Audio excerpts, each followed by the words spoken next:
ત્રીજા મુદ્દાની વાત કરીએ તો પાલનપુરના માનસરોવર તળાવના બ્યુટિફિકેશન મુદ્દે હવે વિવાદ ઉભો થયો છે। લગભગ 7 કરોડ રૂપિયાનો ખર્ચ કરીને તળાવને સુંદર બનાવી તેને પ્રવાસન સ્થળ તરીકે વિકસાવવાની યોજના બનાવવામાં આવી હતી, પરંતુ સ્થાનિકોના આક્ષેપ મુજબ કરોડો રૂપિયાનો ખર્ચ થયા છતાં તળાવ આજે પણ અધૂરું છે અને તેમાં ગટરનું ગંદુ પાણી પડી રહ્યું છે। સ્થાનિક લોકોનું કહેવું છે કે તળાવનું કામ પૂરું થયા વિના જ ઉતાવળમાં લોકાર્પણ કરી દેવામાં આવ્યું। તંત્ર દ્વારા વિકાસના દાવા કરવામાં આવ્યા હતા, પરંતુ હાલની સ્થિતિમાં તળાવમાં સ્વચ્છ પાણી જોવા મળતું નથી, જેના કારણે પ્રવાસન સ્થળ બનાવવાની યોજના પણ નિષ્ફળ ગઈ હોવાનું લોકો કહી રહ્યા છે। કરોડો રૂપિયાનો ખર્ચ છતાં જો તળાવમાં ગંદુ પાણી જ રહેતું હોય તો વિકાસના આ દાવાઓ પર સવાલ ઊભા થાય છે। સ્થાનિકો હવે તંત્રની પાસે જવાબ માંગી રહ્યા છે કે આખરે આ કામ માટે ખર્ચાયેલા 7 કરોડ રૂપિયાનો યોગ્ય ઉપયોગ થયો છે કે નહીં। હવે જોવાનું રહેશે કે તંત્ર આ મુદ્દે શું કાર્યવાહી કરે છે અને શું જવાબ આપે છે। અને આજ મુદ્દે આપણી સાથે ચર્ચા કરવા માટે સામાજિક અગ્રણી હિદાયત કુંભાણી જોડાઈ ગયા છે। હિદાયતભાઈ, માનસરોવર તળાવ પર વિવાદ શું કહેશો? બે માનસરોવરની સાથે સાથે પાલનપુર નગરપાલિકા જે છેલ્લા 1 દાયકા ઉપરથી ભ્રષ્ટાચારના નામથી જ ઓળખાય છે, એ પછી માનસરોવર હોય કે બગીચાઓનું હોય કે રાજીવ આવાસ યોજનાનું હોય કે લડબીને લઈને હવે માનસરોવરનું જે એમને 7 કરોડ ઉપરનું જે દર્શાવ્યું છે અમૃત જે 2.0 હેઠળ, હવે એ કામમાં તળાવ પાણી તો છે જ નહીં અંદર ક્યાંય, અને ખાડા જેવું છે, અને એને રિનોવેશનના નામે તાત્કાલિક, કારણ કે હમણાં ટૂંક સમયમાં ચૂંટણી આવી રહી છે અને એની અંદર જે શું કહેવાય એના જે બોર્ડ લાગશે એમાં નામ લખાવવાની જે ઉતાવળ છે એને લઈ અને 7 કરોડ તો કોઈ ટેકનિકલી ચેકઆઉટ કરાવવામાં આવે, એના એન્જિનિયરો થ્રુ, એક્સપર્ટ થ્રુ જો ચેક કરવામાં આવે તો ખ્યાલ આવશે કે કેટલા રૂપિયા ખર્ચ થયા છે।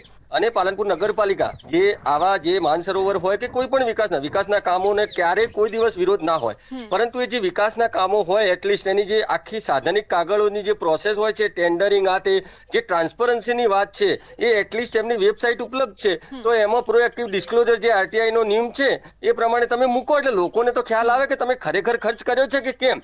કારણ કે આ જે ખર્ચ ટ્રાન્સપરન્સી સિવાય મૂકવામાં નથી આવતો અને ખાલી કાર્યક્રમો રૂપી જાહેરાતો અને આ જે બેનરો છાપવામાં આવે છે એને લઈને લોકોની અંદર અસમંજસ અને મૂંઝવણ ઊભી થાય છે। બેન હિદાયતભાઈ, જે હવે આક્ષેપો કરવામાં આવી રહ્યા છે કે ઉતાવળમાં લોકાર્પણ કરવામાં આવ્યું છે, તેમાં કેટલું તથ્ય?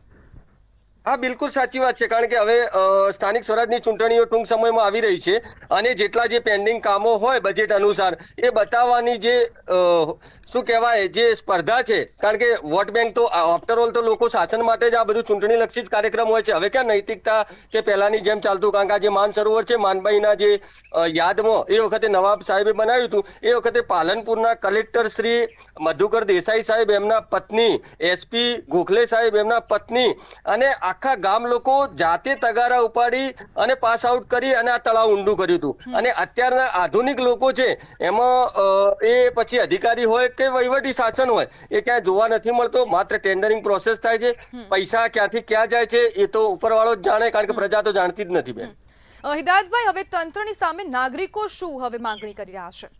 નાગરિકો વર્ષોથી માગણી કરી રહ્યા છે એમનો રાઇટ ટુ સિટીઝન ઓફ સર્વિસનો જે એક્ટ 2013 હેઠળ અરજીઓ, એટલે અઢળક જે અરજીઓ એ કલેક્ટર શ્રી હોય કે ચીફ ઓફિસર શ્રી હોય, એમને વારંવાર નાગરિકો બિલકુલ વિવેકથી રજૂઆત કરતા આવ્યા છે, એમની જોડે ચર્ચાઓ કરવા આવી હતી, પરંતુ એમના પેટનું જરાય પાણી હલતું નથી અને એમને જવાબ આપવાનો પણ સમય હોતો નથી।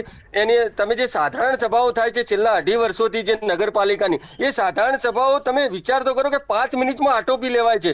પક્ષ વિપક્ષ કે લોકોની તો વાત જ ક્યાંથી મૂકવાની હોય, બારોબાર એજન્ડા અને એ ઠરાવો કરી અને મંજૂર કરતા હોય। હવે આમાં બંધારણીય જે જોગવાઈઓ છે એનું કેટલું વાયોલેશન થઈ રહ્યું છે। હિદાયતભાઈ, આજે સમગ્ર ઘટના બની છે તો તેમાં જવાબદાર કોણ છે, નગરપાલિકા કે પછી કોન્ટ્રાક્ટર? બિલકુલ, જો ટેન્ડરિંગ પ્રોસેસ થાય તો એને સૌથી પહેલા રાજ્ય લેવલેથી નગરપાલિકાને ગ્રાન્ટ ફાળવવામાં આવતી હોય છે। હવે એ નગરપાલિકા કોને ગ્રાન્ટ ફાળવે છે, ટેન્ડરિંગ પ્રોસેસ શું કરે છે, એ બધી જવાબદારી નગરપાલિકામાં બેઠેલા નગરસેવકો અને ચીફ ઓફિસરની બને છે, અને જેને કામ સોંપ્યું છે એ કોન્ટ્રાક્ટરની જવાબદારી એના પછી આવે છે। જો એને બેદરકારી અને બેજવાબદારી ભર્યું કામ કર્યું હોય તો એ ચોક્કસ બેજવાબદાર, એટલે કહેવાનો મતલબ કે કોન્ટ્રાક્ટર, નગરપાલિકા અને જે તે તંત્ર, કારણ કે આમાં દરેક નાગરિકની પાઈ એમાં રોકાયેલી હોય છે, કારણ કે આ નાગરિકોના ટેક્સના પૈસા છે, એમની કોઈ પેઢી નથી કે એમના ઘરના કે ગજવાના પૈસા કાઢવાના હોય. તો એમાં કોન્ટ્રાક્ટર, નગરપાલિકા, બીજું કોઈ પણ તંત્ર, જે પણ જવાબદારો કસૂરવારો હોય એમના વિરુદ્ધ કડકમાં કડક કાર્યવાહી થાય એવું દરેક નાગરિક પાલનપુરના નગરજનો ઈચ્છી રહ્યા છે. જો બિલકુલ હિદાયતભાઈ, જોડાવા બદલ આપનો આભાર.